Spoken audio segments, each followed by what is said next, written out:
नमस्कार प्यारे बच्चों, स्वागत करती हूँ आप सभी का आपके अपने चैनल वेदांत लर्निंग पॉइंट पे। आज आप सभी के लिए 8th ग्रेड अभ्यास पुस्तिका अंग्रेजी कक्षा 8 से lesson number 7 water water everywhere करवाने वाली हूँ।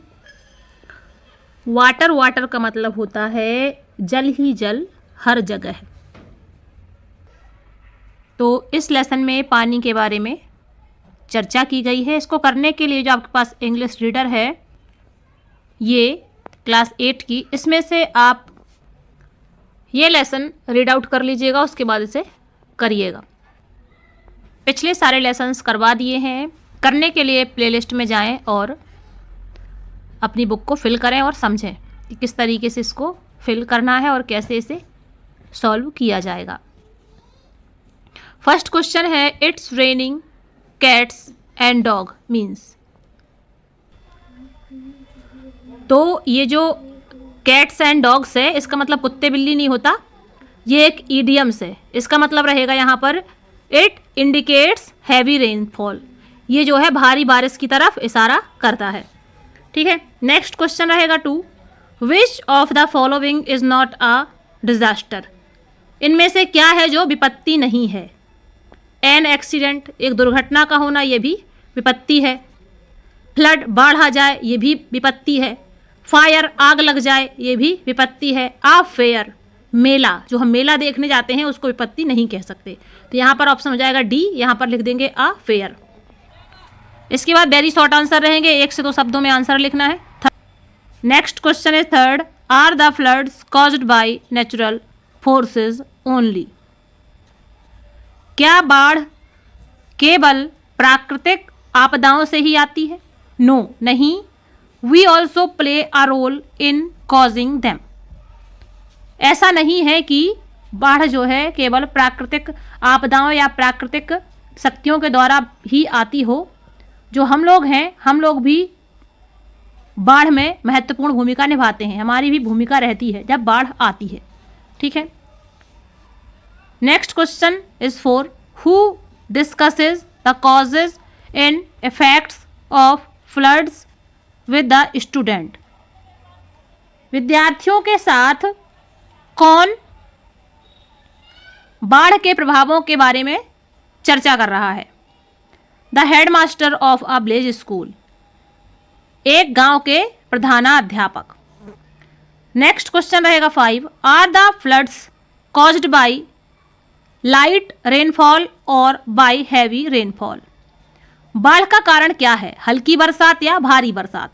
आप सभी जानते हैं भारी बरसात, जब बहुत ज़्यादा बारिश होगी तभी तो बाढ़ आएगी। तो floods caused bye heavy rainfall, बाढ़ बहुत सादी बरसात होने के कारण आती है।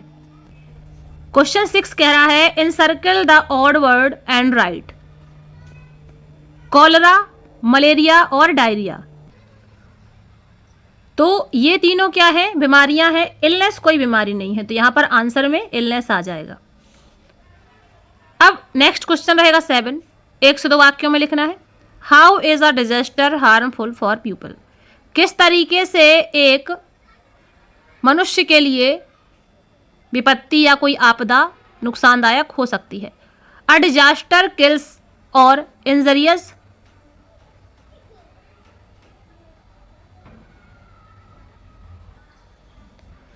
Next question is 7 how is a disaster harmful for people. लोगों के लिए किस तरह से एक आपदा हानिकारक हो सकती है? अ डिजास्टर किल्स और injures a lot of people and cause a lot of damage to property. तो जो आपदा है इससे क्या है, लोग मर जाते हैं, घायल हो जाते हैं बहुत सारे लोग, और इससे जो हमारी धन संपत्ति है उसमें भी बहुत नुकसान होता है।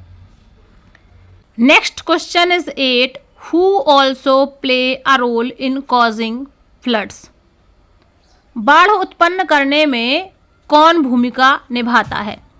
Human activity also play a role in causing floods. जो मानव क्रियाएं करता है वे भी बाढ़ का कारण होती हैं। बाढ़ आने में महत्वपूर्ण भूमिका जो है निभाती हैं। जैसे पेड़ों को काटना, जितने ज़्यादा पेड़ कटेंगे बारिश होगी तो पानी रुकेगा नहीं, बहेगा। तो जब पानी बहेगा तो बह के फिर आके गांव वगैरह में आके बाढ़ आ जाएगी। और भी कई सारे कारण होते हैं बाढ़ आने के। मिट्टी की खुदाई वगैरह बाढ़ का कारण होती है। Next question is 9, can the children go near the river to see the water level? If no then why? क्या बच्चे पानी के स्तर को देखने के लिए नदी के पास जा सकते हैं? यदि नहीं तो क्यों? No, children can not go near the river to see water level because it could be horrible. नहीं, बच्चे पानी के स्तर को देखने के लिए नदियों के पास नहीं जा सकते क्योंकि यह भयानक हो सकता है। ठीक है। नेक्स्ट क्वेश्चन रहेगा 10, right the homophones of the following words. Here, here. Homophones का मतलब होता है कि उच्चारण सेम रहेगा। ये भी हियर लिखा हुआ है, ये भी हियर लिखा हुआ है, लेकिन इसका मतलब है सुनना और इसका मतलब है यहाँ। स्पेलिंग अलग अलग रहेगी, अर्थ अलग अलग निकलेंगे, लेकिन साउंड जो ध्वनि है वो सेम आएगी। ऐसे ही वेदर और वेदर। इस वेदर का मतलब होता है मौसम और इस वेदर का मतलब होता है यदि। तो ये एक कंजंक्शन के रूप में काम करता है और ये जो है नाउन के रूप में काम करता है। ठीक है। इसके बाद आपके लॉन्ग आंसर है, 5 से 7 वाक्यों में आंसर देना है। क्वेश्चन नंबर 11 रहेगा आपका, how to disinfect our houses after the floods. बाढ़ के बाद अपने घरों को कीटाणु रहित कैसे करें? Spray some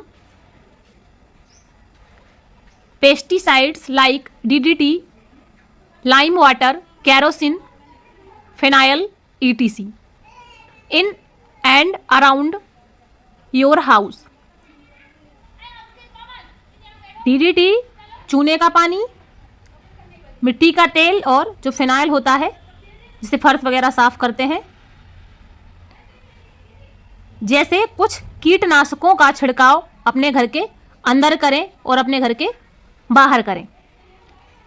but the most important major is to take care of drinking water. लेकिन जो सबसे महत्वपूर्ण उपाय है वो है आपका पीने का पानी। तो आपको पीने के पानी का ख्याल रखना है। Next question is 12, suppose a watchman informs us. मान लीजिए एक चौकीदार हमें सूचित करता है दैट कि the situation of floods is getting worse और अलार्मिंग, कि बाढ़ की स्थिति बदतर या खतरनाक होती जा रही है। What should we do? तो हमें क्या करना चाहिए? We should move out to a safe distance immediately. हमें तुरंत एक सुरक्षित स्थान पर पहुंच जाना चाहिए।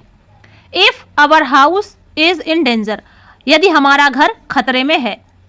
We should move towards a higher concrete place like a school, buildings, a temple और अ ग्राम पंचायत।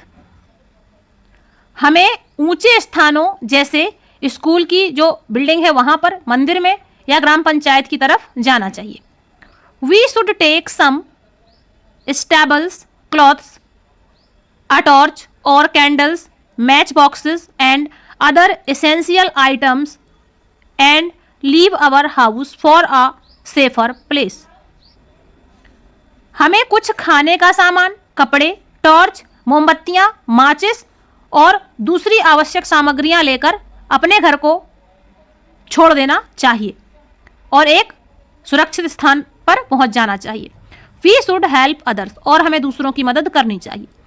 इसी के साथ ही ये लेसन आपका पूरा होता है। यदि कुछ समझ में ना आया हो तो कमेंट बॉक्स में कमेंट करके जरूर पूछें।